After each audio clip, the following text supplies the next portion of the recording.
오늘의 말씀 에베소서 2장 6절에서 10절 말씀입니다.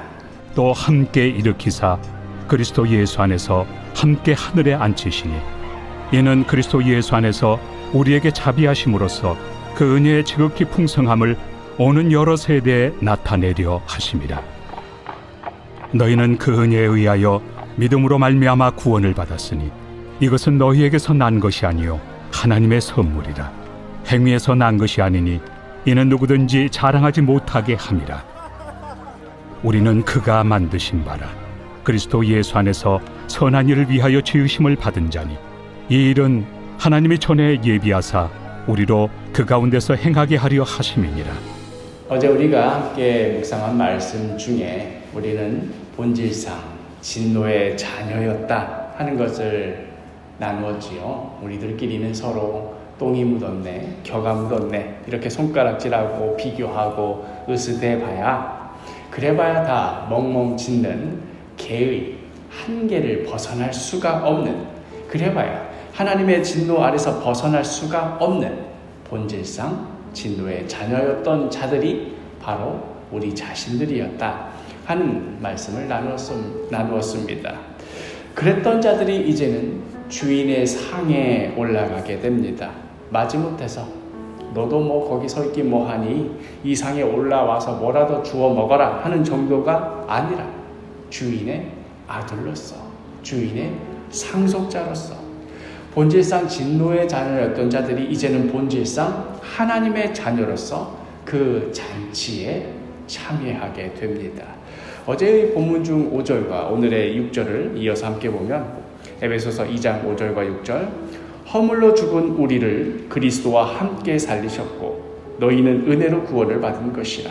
또 함께 일으키사 그리스도 예수 안에서 함께 하늘에 앉히시니. 허물로 죽은 우리를, 본질상 진노의 자녀였던 우리를 그리스도와 함께 살리실 뿐 아니라 함께 일으키셔서 그리스도 예수 안에서 함께 하늘에 앉히셨다 하는 말씀입니다. 예수님을 하늘에 앉히셨다 하는 그런 말씀 정도에서 그치는 것이 아니라 그 예수님을 하늘에 앉히시면서 우리도 함께 앉히셨다. 우리도 그 놀라운 잔치에 함께 참여하는 자가 되었다는 말씀입니다. 하나님으로부터 버림을 받아서 그 진노 아래서 저 바닥 중에 바닥에 있어야 마땅할 자가 이제는 높은 곳 중에 가장 높은 곳에 올라가 그리스도와 함께 앉아있는 자가 되었으니 이 극적인 대비, 이 콘트라스트를 뭐라고 표현하면 좋을지 감히 헤아리기조차 어렵습니다. 우리가 며칠 전에 월드컵 토너먼트 16강 경기에서 브라질과 맞붙었던 그런 때가 있었죠. 물론 우리 새명예배 참석하시는 분들은 그 경기 시간에 함께 기도하고 있었겠습니다만은 저도 그 경기를 보지는 못하고 결과만 보았는데 보니까 이미 우리나라가 브라질과 경기할 때 전반에 4대 0으로 지고 있었습니다. 참 힘들겠구나고 느꼈는데요. 만약에 이건 이제 상상입니다. 우리나라 수비진이 무슨 초인적인 기를 써가지고 무슨 수를 써서라도 하여간에 모든 공격을 다 막아내어서 전반을 어떻게든 0대 0으로 지켜냈다고 해봅시다.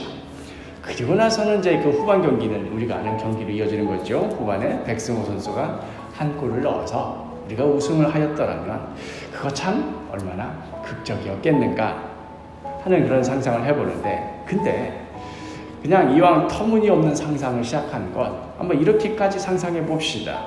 우리는 여전히 4대 0으로 지고 있었는데 이제 후반 31분에 백승호 선수가 한 골을 만회해서 4대 1이 되었다고 해봅시다. 사실 이것도 대단한 건데 현실적으로는 가망성이 없지요.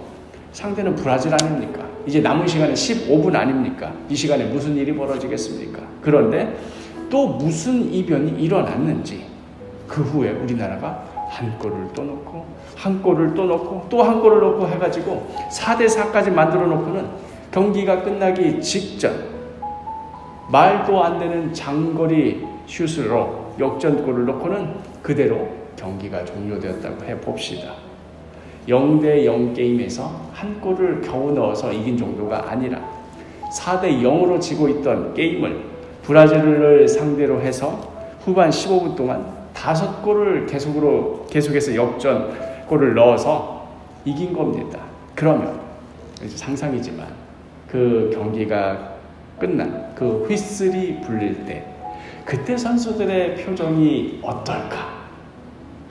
감독들과 스태프들이 경기장 안으로 뛰어들어가면서 어떤 표정을 지을까?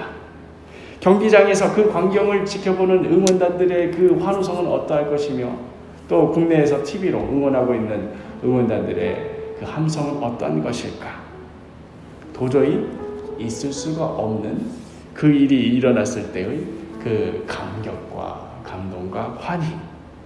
브라질에게 4대0으로 지고 있던 게임도 이토록 말도 안 되게 역전승을 하였을 때 그 환희와 감격이 우리가 도저히 상상이 안 될 정도라고 한다면